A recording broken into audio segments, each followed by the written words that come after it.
have you covered on the 103.5 FM.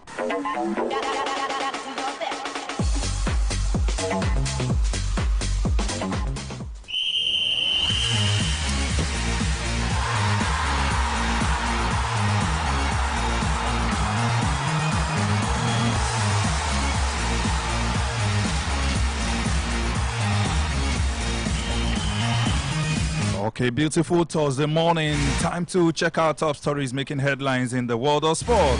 It's Sports Today on Honor 103.5 FM.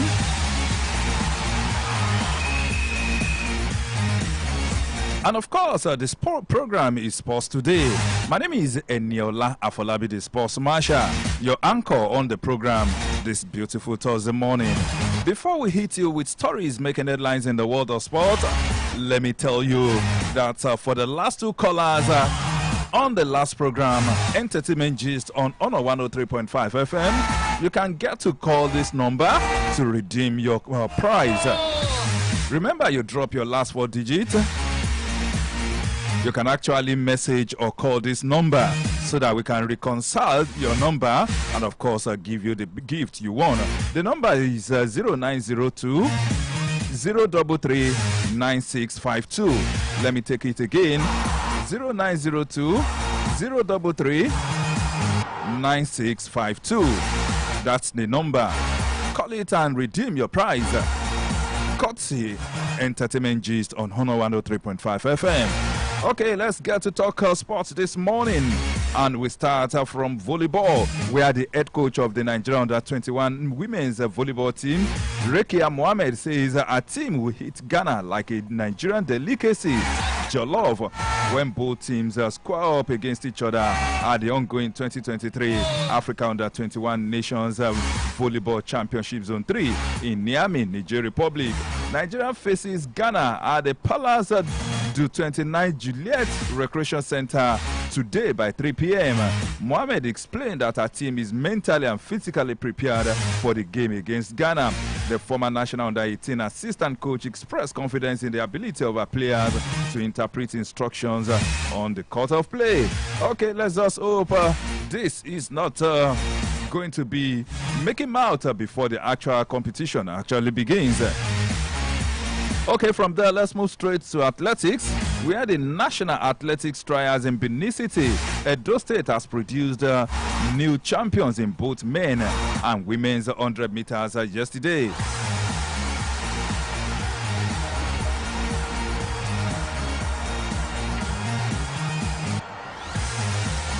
Okay, United States of America-based Usemorise Ishekiri won the men's 100 meters title in 10.02 seconds to qualify for the World Championship. Sheye Ogunlewe of Lagos was second in the time of 10.11 seconds, while Alaba Akinola of Edo State was third with a time of 10.12 seconds.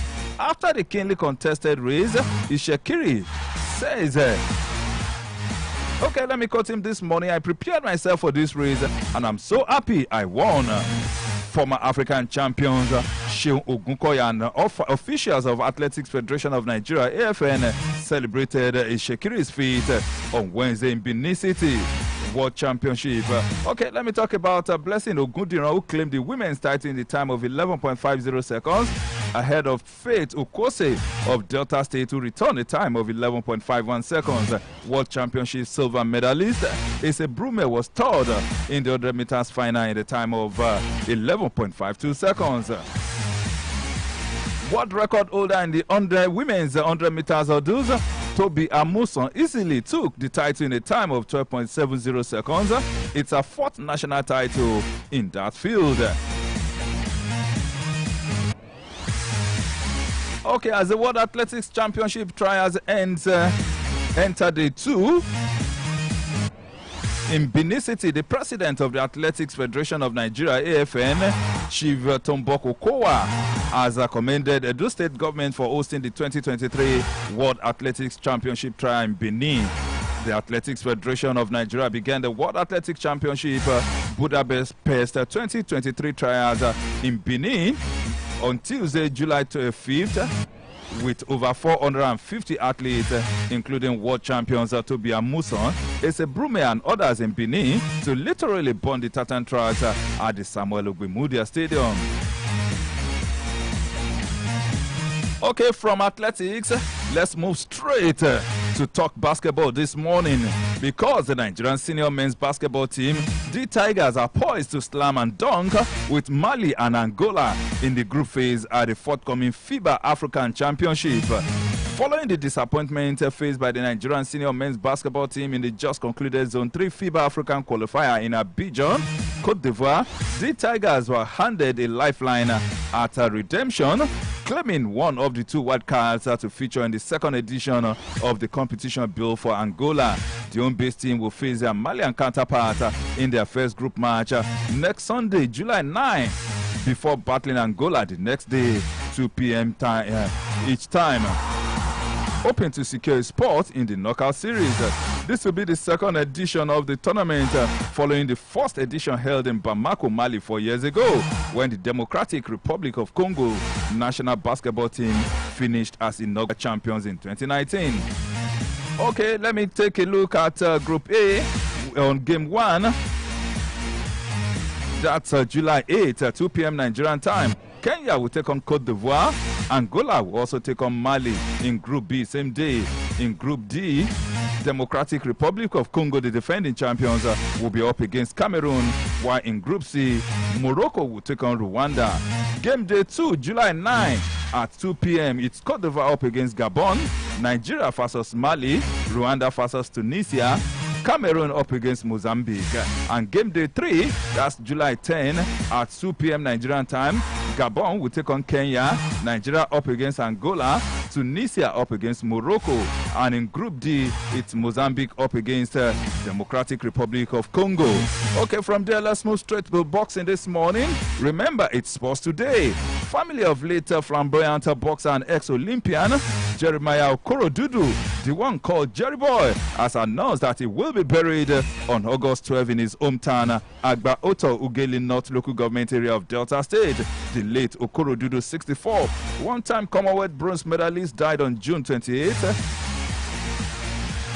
in Lagos after suffering from partial stroke and toe cancer, according to a statement by the family. His journey home will begin with a candlelight on August 4 at the National Stadium, Surulere, Lagos, starting from 6 p.m. to 8 p.m., while the line estate will be on August 9 at the Ogbe Stadium, Benin City, in Edo State by 2 to 4 p.m. His interment will be at his family home at Kingsley, Ajirefe Street, right here in Agba Oto on August 12. The late Okorodudu, a one-time assistant boxing coach with the Ministry of Youth and Sport in Nigeria, is survived by wives, children, brothers, sisters, and numerous relations.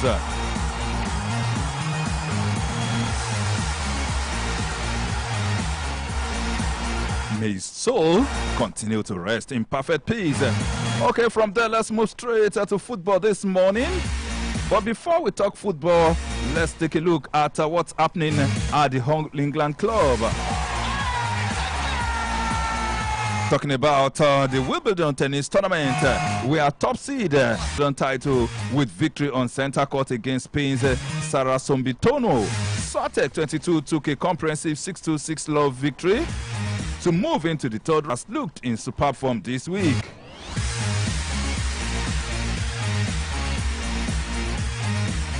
Greek 8th seed Marian Sakkari followed American Coco Gauff in losing early, becoming the second top 10 casualty at the championship, with world number 36 Marta Kosko making a remarkable comeback to win 0-6, 7-5, 6-2. And of course, former world number 2 Annette Konovet secured a 6-4, 6-4 victory over Italy's Lorenza Stefaani, meaning the Estonian prolongs her career for at least another match after announcing she will retire after Wimbledon.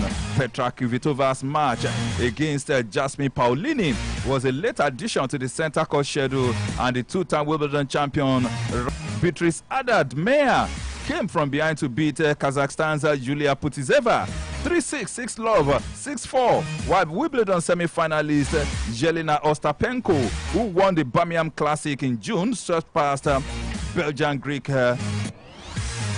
Minen 6-1, 6-2. Karolina Pliskova, the 2021 Wimbledon runners-up, suffered a shock 6-2, 6-3 first-round exit to Sahar. That's too massive. Okay, German Tejana Maria, who reached the semi-finals last year, also fell at the first hurdle with a 6-1, 2-6, 6-3 loss to Romanian Sorana Kristen. So much to bring to you from tennis this morning. But let's move straight to football.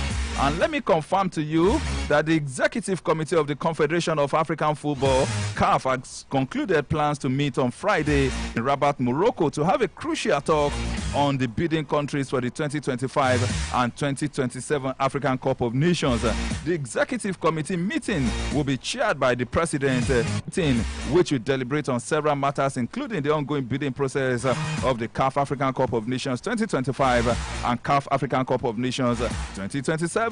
The Executive Committee will also discuss the upcoming 45th CAF Ordinary General Assembly that will be hosted in Abidjan, Côte d'Ivoire on 13th of July 2023.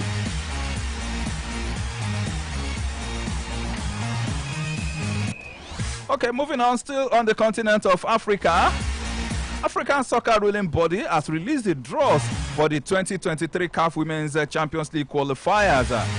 According to the draws released, Nigerian champions Delta Queens has been placed in Group A of WAFU B regional qualifier. Delta Queens qualified to represent Nigeria after they emerged as the champions of the Nigerian Women Football League Super 6. They will trade tackles with USFA of Burkina Faso, Sam Nelly of Benin, and Atletico of Côte d'Ivoire. Okay, let's take a look at teams in Group B. Ampem Dakoa from Ghana, AS Garden National from Niger Republic, and Amis du Monde from Togo are the countries in Group B. Okay, wishing Delta Queens all the best as they hope to make it to the main draws. And from there, let's talk about the Nigerian Football Federation, whose president, Alhaji Ibrahim Musa Gusso, has called on FIFA refereeing instructors who are in Nigeria for 3-day refereeing programs to help improve the lot of Nigerian referees to a level they will be regularly considered for major FIFA and CAF assignments. And the last has not been heard of Kano Pillars coach as regard the NNL playoff, which is taking place at the Stephen Keshi Stadium in Asaba, Delta State. Remember, the 4 teams that have qualified for the MPFL and make it back to the MPFL have emerged. Kano Pillars is one of them. Atlanta Football Club of Owerri. And the new entrant to the MPFL is Sporting Lagos.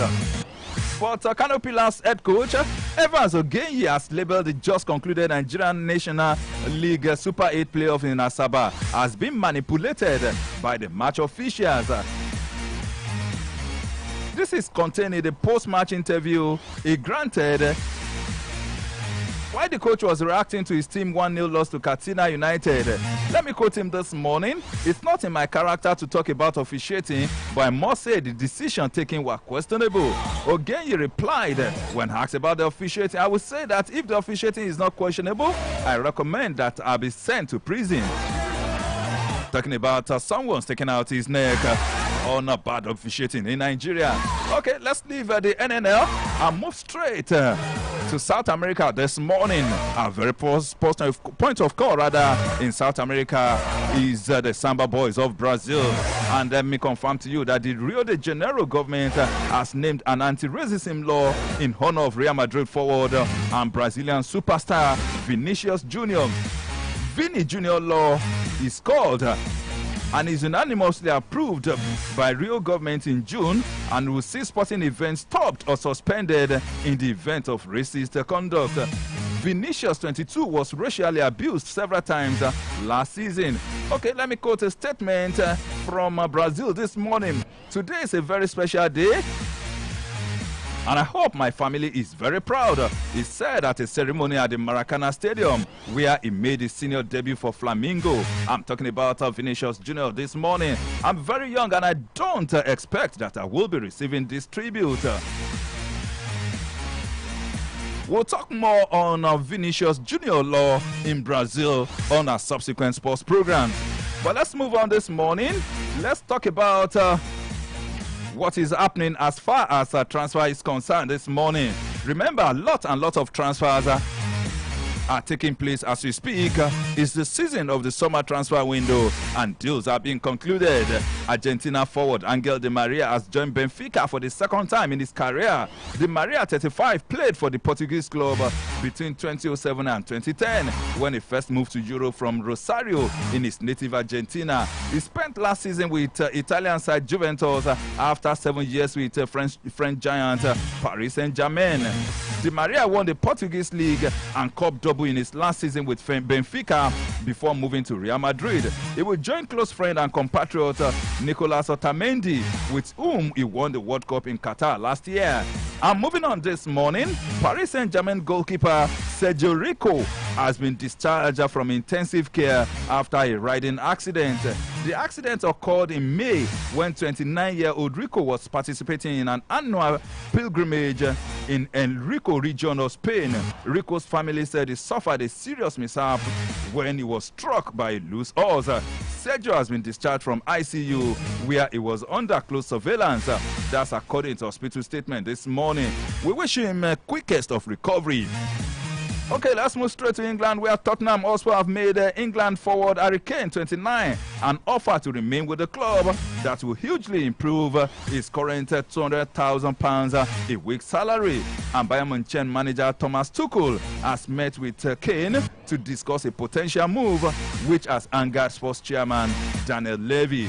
AC Milan have made an improved bid of £18.9 million for Chelsea and United States winger Christian Pulisic, who is 24. Chelsea actually want as much as £25 million for the 24-year-old player. Inter Milan have rejected a £39 million bid by Manchester United for Cameroon goalkeeper Andre Onana, 27. But talks continue. Let's hope the talks will bring something positive for both sides. Okay, Chelsea are preparing an offer worth £85 million for Brighton's 21-year-old Ecuador midfielder Moses Caicedo. Arsenal have agreed a £38.5 million deal with Ajax for 22-year-old Netherlands defender Jurien Timber, who is just 22. The Gunners are to take their summer spending to about £200 million after agreeing deals for Timber and West Ham's 24-year-old England midfielder Declan Rice. Newcastle are leading the race for Leicester City's England midfielder Harvey Barnes, 25, while Aston Villa, Tottenham and West Ham are also interested. Chelsea, I must confirm to you this morning, have opened talks with the representative of Argentina forward Paulo Dybala, 29, over a move from Roma. The Blues are also interested in Southampton's Belgian midfielder Romeo Lavia, who is 19. Manchester United new signing Mason Mount has rejected a £200,000 a week offer by Chelsea to try and keep the England midfielder at Stamford Bridge in February. And Liverpool remain interested in 20-year-old English defender Levi Colwill, who Chelsea want to keep. Arsenal have confirmed that Ethan Nwaneri is staying with the club despite a attempt from Chelsea to poach the England midfielder, who is just 16, an interest from Man City and Manchester United. Although Nwaneri has signed a new scholarship deal, Arsenal are set to face a fight to keep him next March when he turns 17 and is able to sign his first professional contract. Okay, let's talk about Real Madrid this morning and their boss, Carlo Ancelotti, who will take charge of Brazil next summer. So says Brazilian Football Federation President Ednardo Rodriguez. The five-time World Cup winners are confident the Italian will be in place for the Copa America in June 2024. Rodriguez said Fernandez Diniz will oversee the Seleção until then, alongside his role as Fluminense boss. It will come and make the transition in Brazil for Ancelotti, so says Rodriguez. And Manchester United's ability to sell Harry Maguire this summer has been made more difficult by a reported wage increase for the centre-back. Following a third-place finish to secure Champions League football, Maguire is reported to have earned a considerable wage hike along with other members of Erik ten Hag's squad.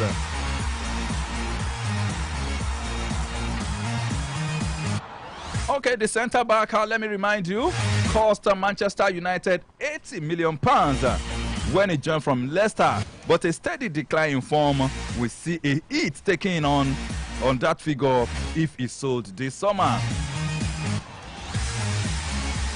Borussia Dortmund have reportedly decided against re-signing Jadon Sancho and have turned their attention to securing the services of Weston McKennie. Instead, Sancho, who joined Manchester United from Dortmund 2 years ago for a fee of £73 million, had been linked with a return to Bundesliga giant.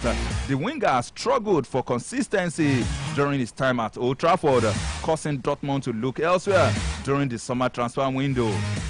Dortmund are keen on signing US international McNee after watching him develop in Serie A and the Premier League. That's according to the report coming this morning.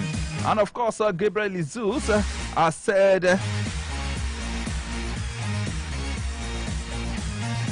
he has actually given the reason why Arsenal lost the Premier League title to Manchester City last season.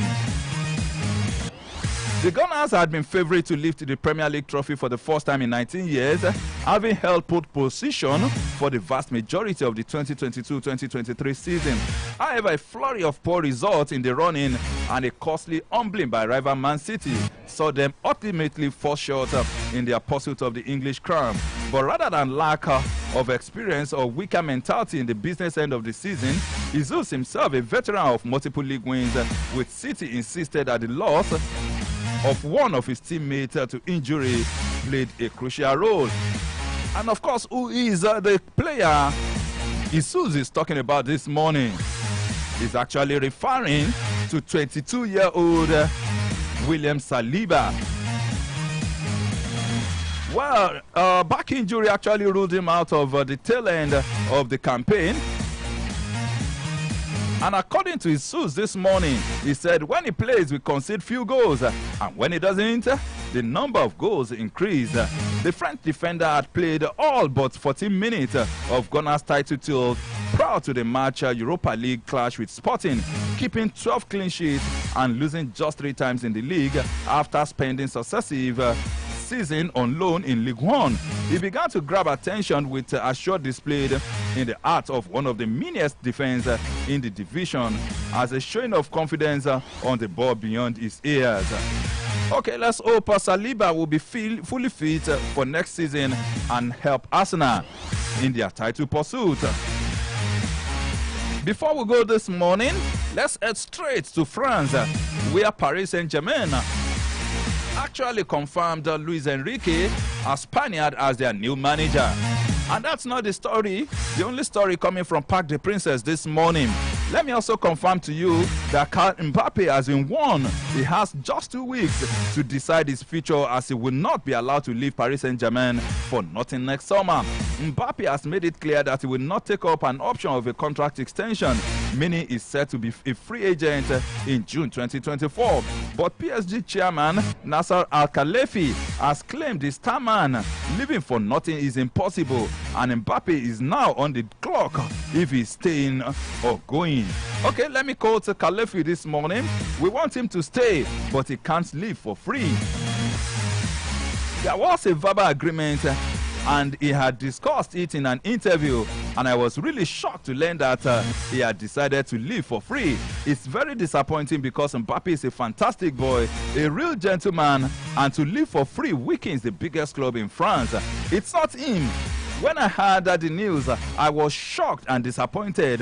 Mbappe, who was recently partying with Tom Brady in the Hampton, is angling on for a long-awaited move to Real Madrid.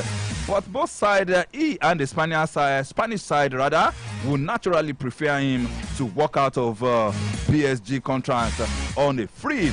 Should he hold his nerve in not signing a contract extension, he risks PSG now cashing in to the highest bidder this summer, putting the player and Real Madrid on the clock. It's for him to decide for himself next week or at most in the next 2 weeks. That's still talking. I'm talking about Al-Khalefi this morning.